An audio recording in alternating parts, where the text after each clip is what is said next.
What up, y'all? It's your boy here, that guy Nicky, driving his car very slowly and very safely and talking to you. Yes, I'm able to chew gum and walk, and I'm able to drive very carefully and still be able to talk. It's pretty amazing. I know. So today I wanted to do this quick thing. I wanted to talk about the difference between liberals and conservatives, what a liberal and a conservative is, and how you fit into that. Okay. Now bear with me. I'm driving. Alright. So, liberals and conservatives, I want to make this distinction. A true liberal and conservative, it does not mean your political affiliation, okay?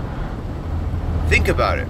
A liberal person is the kind of person who's very open with their feelings, they're open with who they are, you know, they buy frivolous things, you know, they're much more apt to spend money on a good dinner. A conservative, on the other hand, tends to not spend money on frivolous things. They're fiscally conservative. You know, it's you know, conservative and liberal is more of a personality trait. It's something that's ingrained within us. It's it's part of who we are. Okay, you don't just choose, you know, a political affiliation just because you're like, oh, this team seems good. You know, it's like, oh, go Dems or go Reps, you know, like go Reps, you know, like, you know, that's one way you can do it, I guess. But being a liberal or being a conservative is kind of a personality trait. It's really who you are on the inside, and that affects your decision-making processes and all that. So that's why it tends to lead to political affiliation. But I want you to understand the distinction here, because this is something that's immutable about you. Sure, you can teach yourself to be more fiscally conservative and still be a liberal, like myself. I'm more liberal, but I'm fiscally conservative because I'm a single father for the most part. I'm in a relationship, but currently. Anyway, that's not the point here, okay? So, I'm fiscally conservative. I'm liberal at heart. You know, my personality is very liberal. Not to say that, like, conservatives aren't generous or anything like that, but it's just kind of the kind of personality that I have, you know? I like teamwork and everybody working together to accomplish great things. But, you know, I think that maybe conservatives are more or less, you know, we can do this on our own. We can do a lot of things for ourselves, and there's a lot of truth to that. There's a lot of great merit in that. So, you know, I think to have a good society that works for everybody, I think we need to play off of those, you know, the contrast between liberal and conservative. You know, when liberals are like, let's do some crazy stuff, the conservatives have to be like, no. We're not gonna do that. We're not gonna jump to conclusions. We're gonna hold off on that. And then, you know, when the conservative wants to continue doing some old school way of thing, you know, having that old school mindset to just, well, this has been working so good for a long time, we don't need to question it. We don't need to spend a lot of effort or energy to try and figure out anything because it works.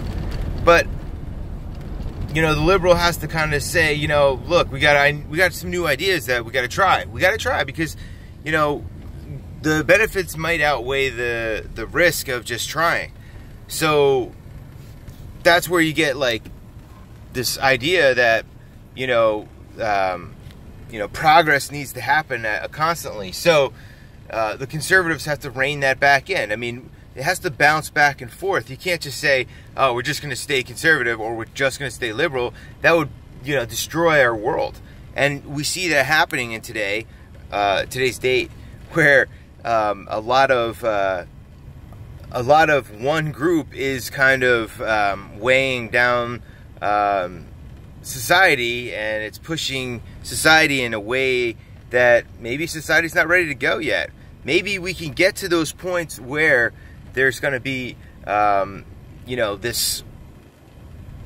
utopian ideas are false.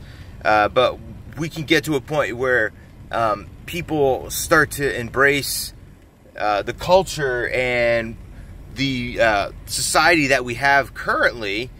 If we can embrace what we have and just stop complaining and being babies about everything, then we can totally have like a really good place to live. Not a utopia by any means, but nobody wants utopia. Once everything is good, then you create a class of people that are just lazy, entitled pieces of shit, and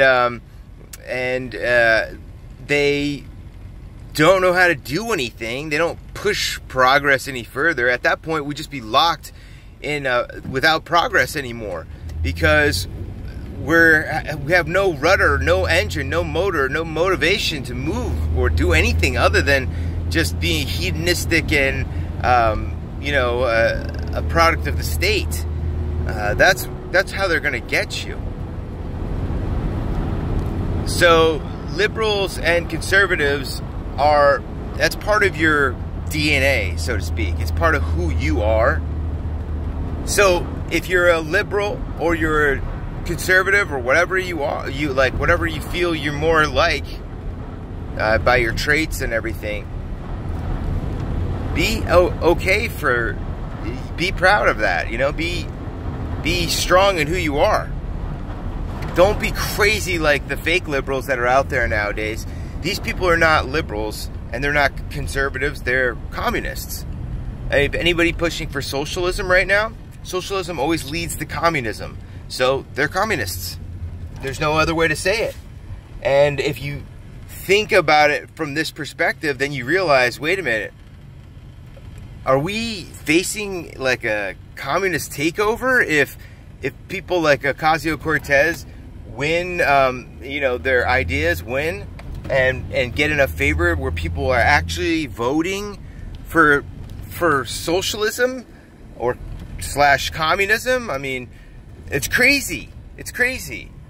We're looking at some crazy things that are not going to be good if we can't come together and be like, listen, we got to teach our kids better. First of all, our kids need to realize that life is hard, okay? When little Bobby falls down and scrapes his knee, you don't come running to him and give him a fucking hug and kiss. No, you tell him, get up, how was it?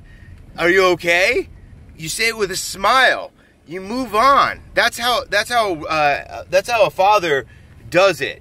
That's how a strong man teaches his son how to be. When my son falls down, I don't come over to him and crying and waiting for a hug and whatnot. No, I don't. What I do is I assess how he is. I have him get up, and then I say, "Are you okay?" And I look, and with somewhat of a smile, "Are you okay? Is everything good? Let's go. Come on." I don't even focus on it, because most of the time kids don't even get hurt when they fall. It's just that their parents are right there to fucking, oh my God, and that's when the kid starts like, the kid gets addicted to that. The kid starts to say, you know what, I want this rush that my parents are giving me here, by giving me this, they're coming to my aid, they're jumping, everybody stops, everybody's looking at me, this becomes addictive. And then when you couple that with like Facebook and social media, just like a few years later, you have these hyper narcissistic kids who are super entitled and super lazy, and they just think that everything is given to them because it always has been, and they won't even be hurt. Like, that's the thing, you're not preparing people for any life if you just pick them up every time they fall down. They're going to be insufficient to live by themselves. that's the crazy thing that people seem to forget, or they just don't have the ability to realize. You know, with your kid, it's nepotism. You know, like everything that your kid does is great, and they can never mess up, right? Wrong. There's a lot of times that your kid's gonna mess up. There's a lot of times that you're gonna be like, oh my God, I want to spank the shit out of this kid. And you're gonna question your own ability, your own makeup of who you are and whatnot, and you're gonna say to yourself, shit, I'm not gonna do this extreme nuclear button action, but this kid needs a learning lesson of some sort. And sometimes you might have to get a little tough. I'm not saying all the time, but sometimes you have to. Sometimes you have to show the children who's really in charge. And if you never lift a finger, or you never like even just raise your voice because you're like, oh no, I'm a pacifist and all that stuff. Well, you're teaching your kid that the world is passive, and that's okay in the world. But you know what? The world isn't passive. There's a lot of dangers. We're human. We're very easily killed in many ways. And then you add emotional anguish and PTSD because somebody said something that triggered me so badly that, like, are you kidding me? No, that's the thing this is true. People are freaking out about stupid ass crap. You know, the feminists don't have anything else to complain about, so now they talk about fucking mansplaining and manspreading or whatever. Like this is some sort of like, I don't even know. What is there, laws passed against womansplaining or something? Like, I don't get it. Anyway, you know, it's just always, there's always going to be a perpetual fight with these groups, because that's what their group is. It's a reaction to some sort of injustice, right? And then when that injustice is fixed, these people don't just go away. They just keep adding more shit to fucking fight about and complain about. You know what? If feminists really want to be feminists, why don't they go to the Middle East and stop Sharia law from killing and maiming and destroying women's lives over there and treating them like shit? Why don't you go over there and show them real compassion? Show them what feminism is all about. Okay? Show them how strong women can really be. Go over there, brave the fucking the sub-Saharan deserts and all this stuff, and you know, do the thing. Show your goodwill. Maybe these people won't kill you in the process. Maybe they won't chop your head off like they've done so many. Like those Swedish girls that didn't think that the world was cruel like it really is. And they tried to prove themselves, they proved the lesson. And they proved the lesson, except it was the wrong lesson they got. They learned the wrong lesson because they were taught that, you know, every country is like the West. And every country is good and just. And people are just good people all over the world. And when they went, they got their heads chopped off, because the world isn't as nice and sweet and gumdrop rainbow unicorn as, you know, your mommy and daddy might have the world in your head that they've created. That is like, you know, you're living in fantasy land. For the most part, most people are living in fantasy land. If you raise your children like a daughter as a princess, guess what? She's gonna be a princess her whole life. She's gonna expect the next man to be the prince or the king, and to take care of everything, pay for everything, have everything available. You know, never have to worry about anything. You know, have the palace, all these things. And that's the kind of kid, you know, that's the kind of person that's growing up out of this, oh, we have to give everybody a trophy for just showing up. Like, I mean, come on. You have to have some reason to, you know, some motivation in life. And if you take away the motivation by just giving everybody, you know, like free accolades and trophies and stuff, then that's what you're getting. You're getting people that just assume that, oh, I showed up. Where's my free shit? What the fuck? You know, I showed up to vote. Now I'm voting for more free stuff. Yay, awesome. So you don't have free vacations and Medicaid and all the stuff. You know, whatever. Anyway, so I guess that's all I want to say.